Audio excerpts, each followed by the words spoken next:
Hello everyone, welcome to the session.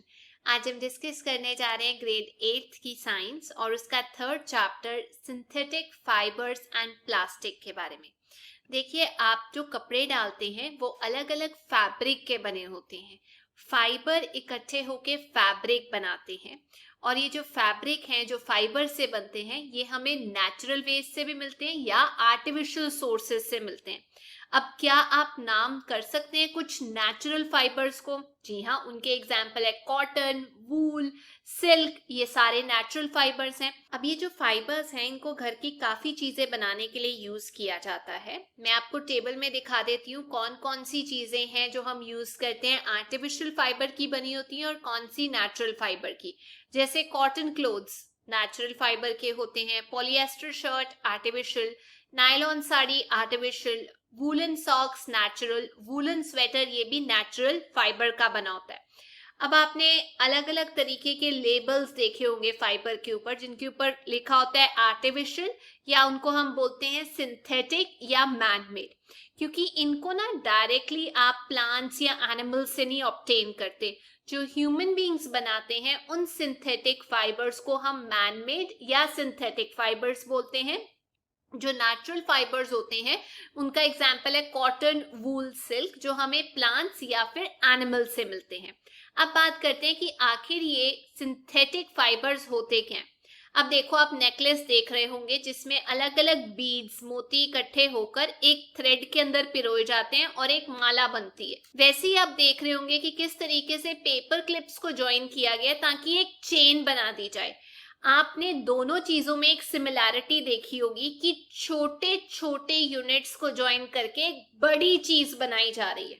Correct. एक case में beads का यूज किया गया है जिसमें माला बनाई गई है, दूसरे केस में पेपर क्लिप्स की एक लंबी चेन बनाई गई है। तो जो सिंथेटिक फाइबर होता है वो भी एक चेन ऑफ स्मॉल यूनिट्स होता है जिसको इकट्ठे जोड़ा जाता है। ये जो स्मॉल यूनिट्स होते हैं ये एक्चुअली केमिकल सब्सटेंस होते हैं, नेचुरल नहीं होते, केमिकल चीजें होती हैं। और स्मॉल यूनिट्स, छोटे छोटे जो यूनिट्स हैं वो एक बड़ा यूनिट बनाते हैं जिसे हम पॉलीमर बोलते हैं। पॉलीमर का क्या मतलब है? ये एक ग्रीक वर्ड से आता है। पॉली का मतलब मेनी और मर का मतलब पार्ट्स या यूनिट्स। पॉलीमर मतलब बहुत सारे पार्ट्स या यूनिट्स इकट्ठे होके एक यूनिट बनाते हैं। तो आप ये भी कह सकते हैं रिपीटिंग यूनिट्स अगर इकट्ठे हो जाए तो एक पॉलीमर बनाते हैं। ये जो पॉलीमर्स हैं ये आपको नेचर में भी मिलते हैं। कॉटन एग्जाम्पल है एक पॉलीमर का जिसे हम बोलते हैं सेलुलोज।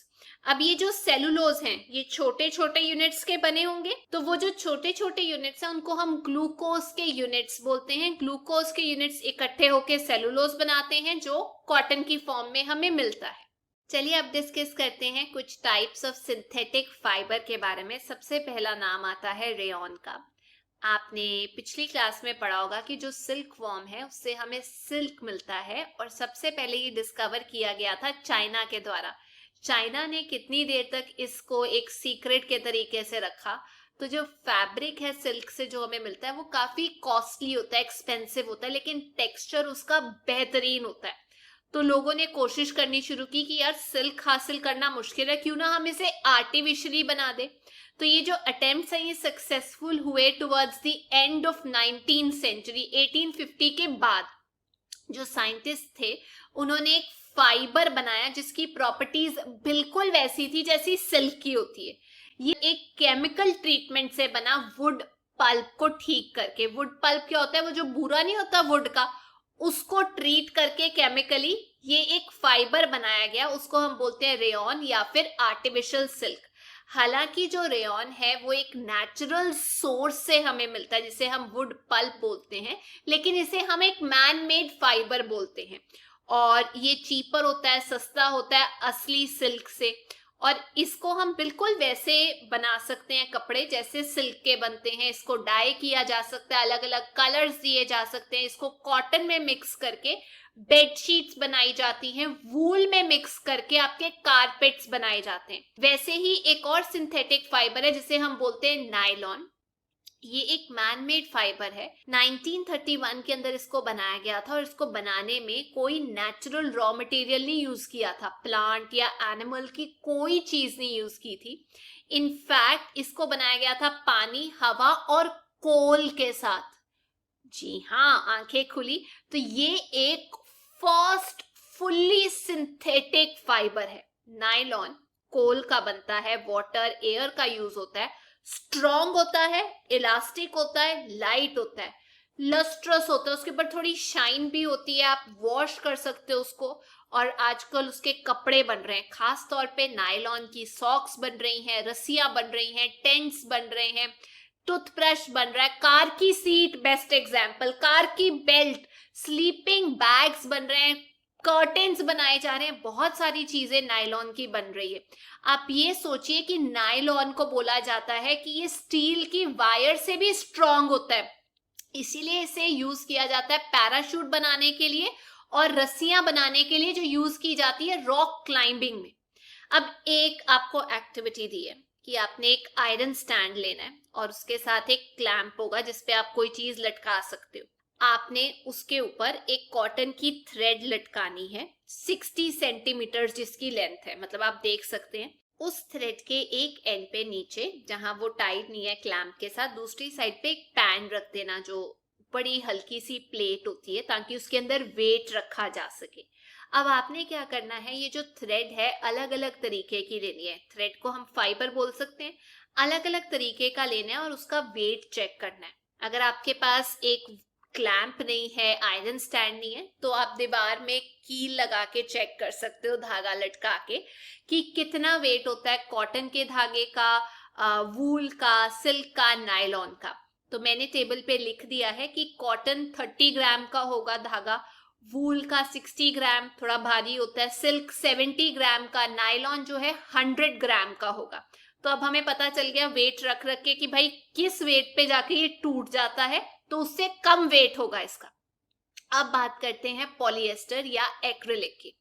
जो पॉलिएस्टर है वो भी एक तरीके का सिंथेटिक फाइबर है। इससे जो फैब्रिक बनाया जाता है, चीजें बनाई जाती हैं, उसमें इजीली ना करवटें नहीं आती, रिंकल्स नहीं आते, जैसे आप कपड़े डालते हो तो ऐसे खराब हो जाते हैं, पॉलिएस्टर के अंदर नहीं आते। इसकी ड्रेसेस बनाई जाती हैं, आजकल लोगों को आपने देखा होगा पॉलिएस्टर की शर्ट पहनते, ड्रेसेस पहनते।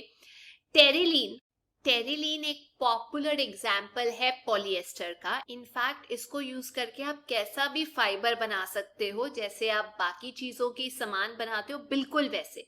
आपने कभी सोचा आपकी जो मम्मी है वो पीईटी की बॉटल्स यूज करती हैं, जार्स यूज करती हैं, आप देख सकते हैं, स्टोर करने के लिए राइस को, शुगर को।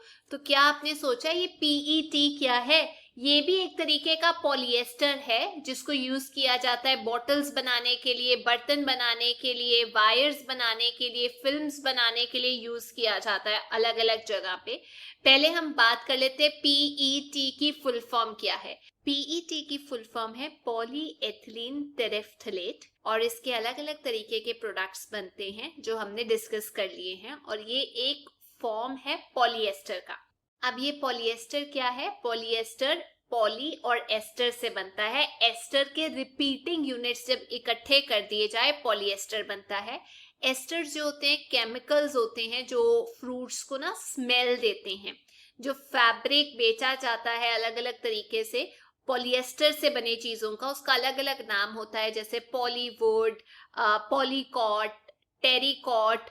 ये जो नाम है ये सजेस्ट करता है कि किन दो तरीके के फाइबर्स को इकट्ठा करके आप सामान बेच रहे हो। जैसे पॉलीकॉट है, पॉली मतलब पॉलिएस्टर और कॉट का मतलब कॉटन। पॉलीवूल मतलब पॉलिएस्टर और वूल को इकट्ठा करके हम सामान बेच रहे हैं। हम अक्सर विंटर्स के अंदर जब स्वेटर डालते हैं, शॉल्स लेते हैं, तो वो कई बार नेचुरल वूल के नहीं बने होते, उनको बनाया जाता है एक वूल जैसे सिंथेटिक फाइबर के साथ, जिसे हम बोलते हैं एक्रिलिक। वूल जो है ऑब्टेन किया जाता है नेचुरल सोर्सेज से, तो वो थोड़ा महंगा होता है, लेकिन एक्रिलिक जो है वो चीप होता है, अवेलेबल होता है वैरायटी के अंदर, अलग अलग कलर्स के अंदर। और ये जो सिंथेटिक फाइबर्स होते हैं ना, ये ज्यादा ड्यूरेबल होते हैं, लंबे टाइम के लिए चलते हैं, अफोर्डेबल होते हैं, हर कोई खरीद सकता है, सस्ते होते हैं और ज्यादा पॉपुलर होते हैं नेचुरल फाइबर से। आपको याद होगा आपने एक एक्टिविटी परफॉर्म की थी पिछली क्लास में जिसमें आपने नेचुरल फाइबर को आग लगा के देखा था और सिंथेटिक फाइबर को आग लगा के देखा था। तो जो नेचुरल फाइबर है उसको जब आग लगाई थी तो वैसी स्मेल आई थी जैसे बालों को आग लगाने पे स्मेल आती है। लेकिन जब आपने सिंथेटिक फाइबर को आग लगाई तो आपने ये देखा कि कितनी गंदी स्मेल आती है, मेल्ट हो जाता है वो हीट होने पे। तो ये कुछ डिसएडवांटेज है सिंथेटिक फाइबर के कि अगर उनके कपड़े जो हैं उन पे आग लग जाती है तो डिजास्ट्रस हो जाता है।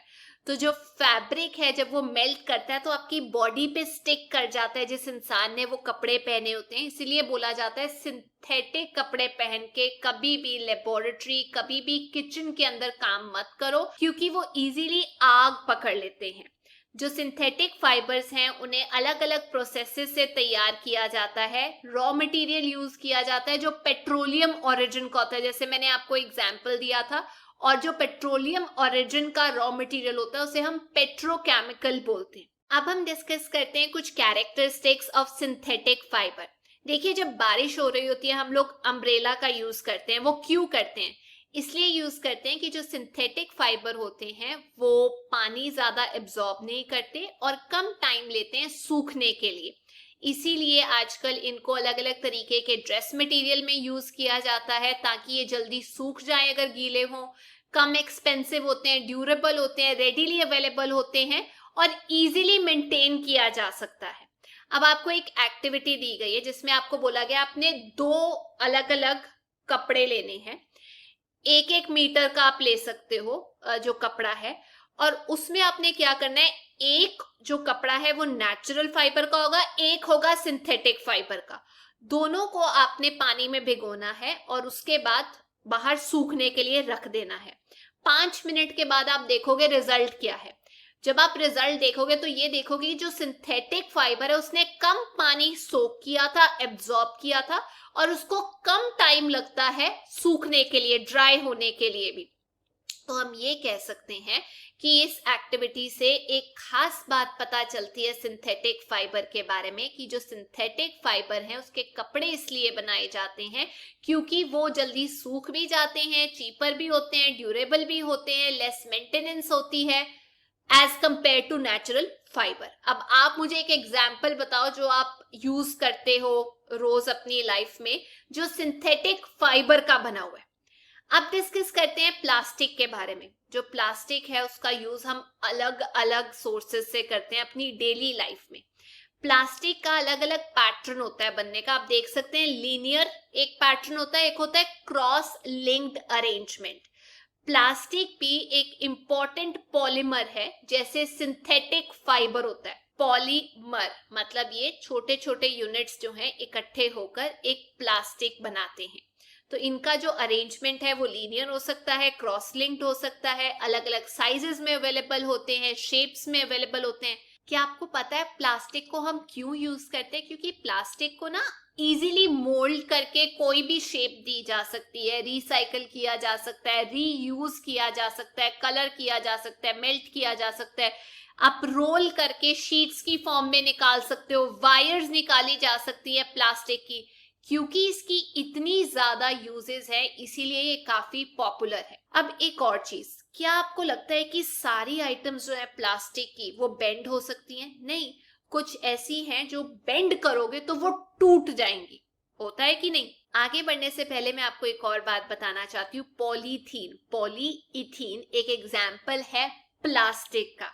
इसको अक्सर बैग्स बनाने में यूज किया जाता है। तो पॉलीइथीन, इथीन की मल्टीपल यूनिट्स इकट्ठे होके पॉलीथीन बनाते हैं जो प्लास्टिक का एग्जाम्पल है। अब जो प्लास्टिक है उसकी अलग अलग चीजें आपको पता है मार्केट में अवेलेबल है, लेकिन जब प्लास्टिक के ऊपर आप गर्म पानी डाल देते हो, खासतौर पे प्लास्टिक की बोतल के अंदर, तो आप देखोगे वो पिचक जाती है, डिफॉर्म हो जाती है।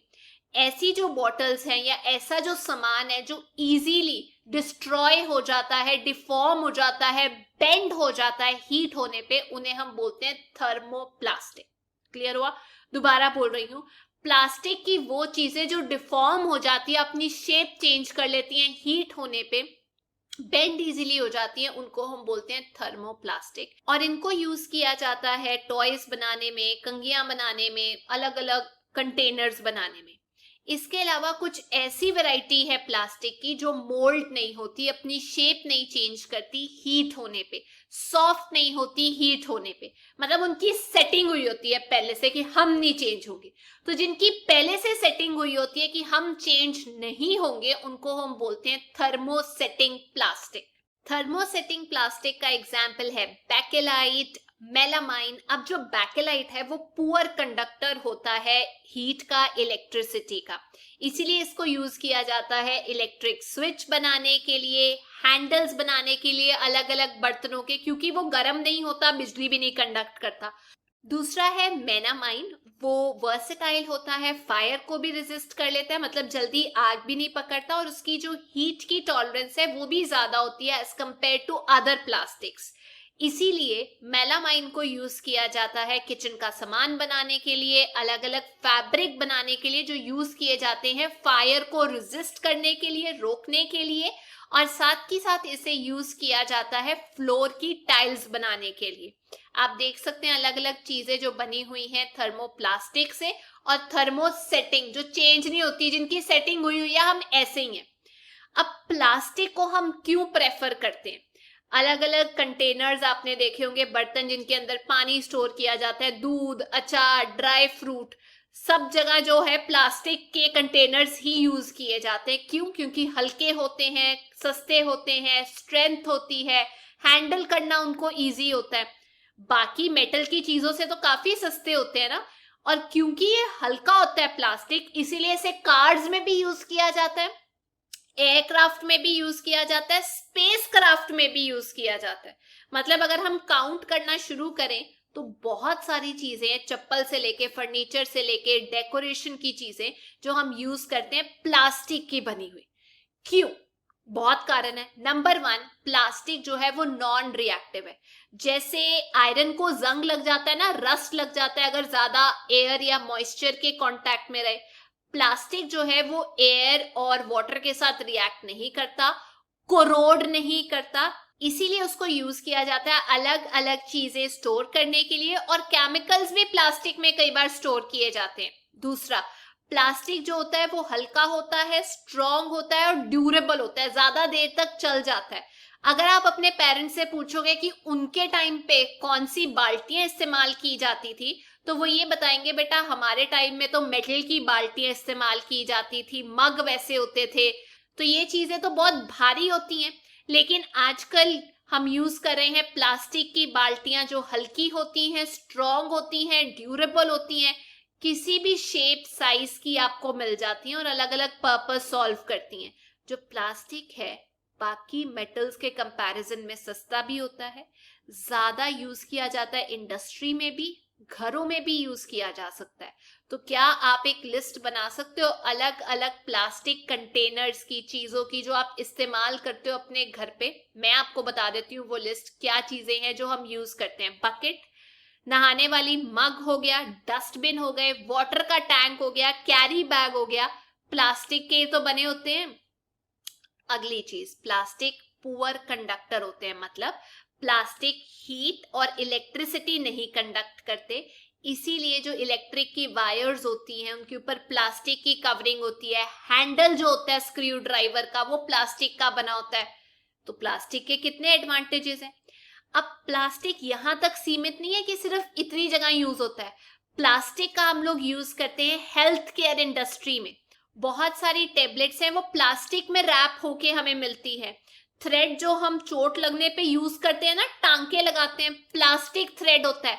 सिरिंजेस जो इंजेक्शन यूज किए जाते हैं, डॉक्टर्स के ग्लव्स यूज किए जाते हैं, मेडिकल इंस्ट्रूमेंट्स प्लास्टिक के बने होते हैं। माइक्रोवेव में आप बर्तन जो यूज करते हो वो भी एक खास तरीके के प्लास्टिक का बना होता है ताकि माइक्रोवेव एक्सप्लोड ना करे। टेफ्लॉन एक खास तरीके का प्लास्टिक है जिसके ऊपर पानी या ऑयल नहीं चिपकता, वो नॉन स्टिक के अंदर यूज किया जाता है। फायर प्रूफ प्लास्टिक यूज किए जाते हैं। हमें पता है सिंथेटिक फाइबर को आग लग जाती है, जो फायरमैन के कपड़े होते हैं उनके ऊपर कोटिंग होती है मेलामाइन की, हमने अभी डिस्कस किया था, जो कि एक प्लास्टिक का एग्जाम्पल है जो फ्लेम रेजिस्टेंट होता है, याद रखना, फायरमैन के कपड़े किसके बने होते हैं? मेलामाइन के, जो आग को रेजिस्ट करता है। अब हम बात करते हैं प्लास्टिक और इन्वायरमेंट का क्या रिलेशन है। आप मार्केट जाते हो तो पॉलिथीन के बैग में सामान लेकर आते हो और घर में कितने पॉलिथीन इकट्ठे हो जाते हैं। क्या आपको पता है पॉलिथीन आज की डेट में एक मेजर प्रॉब्लम है, क्योंकि जो मटेरियल है पॉलिथीन का वो डीकम्पोज नहीं होता नेचुरल प्रोसेस के जरिए, माइक्रोबियल एक्शन से, बैक्टीरिया के एक्शन से नहीं होता। इसीलिए उसको बोला जाता है नॉन बायोडिग्रेडेबल। जो बाकी चीजें हैं, किचन से जो वेस्ट निकलता है, छिलके हो गए, एनिमल डंग हो गया, या खेत का जो वेस्ट होता है, वो बिल्कुल डिकम्पोज हो जाता है माइक्रो ऑर्गेनिजम्स के एक्शन से, अर्थवॉर्म के एक्शन से, उसे हम बायोडिग्रेडेबल बोलते हैं। आपकी बुक में एक चार्ट दिया हुआ है कि जो छिलके हैं फलों के, सब्जियों के, वो बायोडिग्रेडेबल है क्योंकि वो 1-2 हफ्तों के अंदर डिग्रेड हो जाते हैं। पेपर थोड़ा टाइम लगता है, 10 to 30 डेज, पर बायोडिग्रेडेबल है। कॉटन क्लॉथ महीने ले लेता है पर बायोडिग्रेडेबल है। लकड़ी साल ले लेता है लेकिन बायोडिग्रेडेबल है। वूलन क्लोथ्स 1 साल लेते हैं लेकिन बायोडिग्रेडेबल है। टिन, एल्यूमिनियम, मेटल की जो चीजें हैं, मेटल के कैन सालों साल ले लेते हैं, 500 साल ले लेते हैं, हम कहेंगे भाई नॉन बायोडिग्रेडेबल है। प्लास्टिक की तो बात ही छोड़ दो, वो तो पक्का नॉन बायोडिग्रेडेबल है और इसका क्वेश्चन आपको आएगा ही आएगा पेपर के अंदर। अब जो प्लास्टिक है उसे सालों साल लगते हैं डिकम्पोज होने के लिए, तो हम ये कह सकते हैं कि एनवायरमेंट फ्रेंडली नहीं है, एनवायरमेंट में पोल्यूशन करता है। अगर सिंथेटिक चीज को आप जलाओगे तो बहुत स्लोली जलेगी, प्लस अच्छे तरीके से नहीं जलेगी। तो ये जो प्रोसेस होता है जलने का, ये इतना आसान नहीं होता। बहुत सारे पॉइजनस फ्यूम्स निकलते हैं, जहरीली चीजें निकलती हैं एटमॉस्फेयर में जो एयर पोल्यूशन कॉज करती हैं। तो भाई इस प्रॉब्लम को हम कैसे सॉल्व कर सकते हैं? इस प्रॉब्लम को सॉल्व करने का तरीका सिंपल है। घर में जो प्लास्टिक की चीजें हैं, प्लास्टिक के जार हो गए, बॉटल्स हो गए, कंटेनर हो गए, यूज करने के बाद उसको फेंको मत यार, उसे दोबारा दोबारा यूज कर लो, उसके अंदर कुछ और स्टोर कर लो। इवन जो आप चीजें अवॉइड कर सकते हो प्लास्टिक की, उसे अवॉइड करो। जितना दूर रह सकते हो प्लास्टिक से उतना दूर रहो। इसके अंदर 4 R's की बात की गई है, वो भी मैं आपको बताऊंगी। पर उससे पहले कि आपको पता है कचरे के अंदर जब प्लास्टिक के थैले, लिफाफे मिलते हैं, जानवर कूड़े में से ही खाना खाते हैं, वो उनके सिस्टम में चले जाते हैं, जिसकी वजह से जो उनका सांस लेने का रेस्पिरेटरी सिस्टम है वो चोक हो जाता है, बंद हो जाता है, स्टमक की लाइनिंग खराब हो जाती है, उनकी डेथ हो जाती है। उन बेचारों को समझ में नहीं आता और आप तो ऐसी बेध्यानी में प्लास्टिक के जो रैपर्स हैं वो फेंक देते हैं डस्टबिन के अंदर। तो खुले में भी प्लास्टिक पड़ा हुआ कितना नुकसान करता है। तो जितना पॉसिबल हो इससे दूर रहो। शॉपिंग करने जाते हो तो कॉटन और जूट का बैग ले जाओ। बायोडिग्रेडेबल और नॉन बायोडिग्रेडेबल वेस्ट को अलग अलग सेपरेट रखो और अलग अलग डिस्पोज करो। 2 डब्बे लगा लो। प्लास्टिक अपने घर में मत लेकर आओ और जितना हो सके लोगों को इसके बारे में अवेयर करो। अच्छा, एक और चीज कर सकते हैं, रिसाइकल कीजिए प्लास्टिक वेस्ट को। आपको याद है मैंने आपको बताया था थर्मोप्लास्टिक के बारे में, जो चेंज कर लेते हैं अपनी शेप। थर्मो सेटिंग की तो सेटिंग हुई हुई है, तो जो थर्मोप्लास्टिक है उसको रिसाइकल करो। रिसाइकल करते हुए आप उसके अंदर अलग कलरिंग एजेंट डाल दो, उसके बाद उसको स्टोर करने के लिए कोई चीज यूज कर सकते हो। एक रिस्पॉन्सिबल सिटीजन 4R में बिलीव करता है, रिड्यूस, कम करो यूज इसकी, रीयूज, दोबारा रीयूज कर लो, रिसाइकल कर लो या उसको रिकवर कर लो। ये 4 R जो है बहुत इंपॉर्टेंट है। तो प्लीज याद रखना, जो प्लास्टिक है उसे वाटर बॉडीज के अंदर मत फेंको, सड़कों पे मत फेंको। एक कॉटन का या जूट का बैग लेकर जाओ शॉपिंग करने के लिए और प्लास्टिक की जो यूज है उसको मिनिमाइज करो। स्टील का लंच बॉक्स यूज कर लो यार प्लास्टिक की जगह, वो भी वही काम करता है। कम से कम आने वाली जनरेशन को प्रॉब्लम तो नहीं ना होगी इससे। तो ये थी आज की क्लास। पर जाने से पहले एक और चीज मैंने आपको बतानी है। नायलॉन जो है वो सिल्क जैसा दिखता है, स्ट्रॉन्ग होता है, फ्लेक्सिबल होता है। तो जब इसकी इतनी क्वालिटीज के बारे में पता चला तो पब्लिक में ये बहुत फेमस हो गया, खास तौर पे विमेन के अंदर। 1939 की बात है जब इसको इंट्रोड्यूस किया गया था, तो नायलॉन का पागलपन चढ़ गया था। विमेन ने ना स्टॉकिंग्स जो होती हैं वो इस नए फाइबर की बनवा बनवा के पहननी शुरू कर दी, बहुत डिमांड हो गई थी। अनफॉर्चुनेटली जब सेकेंड वर्ल्ड वॉर हुई तो नायलॉन की स्टॉकिंग्स की जगह सेकेंड वर्ल्ड वॉर के टाइम पे 1939 से 45 तक पैराशूट्स बनाने के लिए इसे यूज किया गया। जब वॉर खत्म हुई तब फिर से स्टॉकिंग्स बननी शुरू हुई और डिमांड और सप्लाई में मिसमैच था। इतना मिसमैच था कि आप ये कह सकते हैं ब्लैक मार्केट शुरू हो गई इस प्रोडक्ट की। लड़कियों को घंटों तक लाइनों में खड़े होना पड़ा कि भाई साहब हम लोगों को नायलॉन की स्टॉकिंग्स मिल जाए। तो हम इसे बोलते हैं नायलॉन रॉयट्स, जो नायलॉन की वजह से दंगे हुए थे। तो इससे खत्म होता है हमारा ये चैप्टर। आई होप आप लोगों को ये चैप्टर समझ में आ गया है। अब हम नेक्स्ट क्लास में मिलेंगे, पर अगर ये वीडियो अच्छी लगी तो please make sure you like, share and subscribe. Till then take care, bye bye.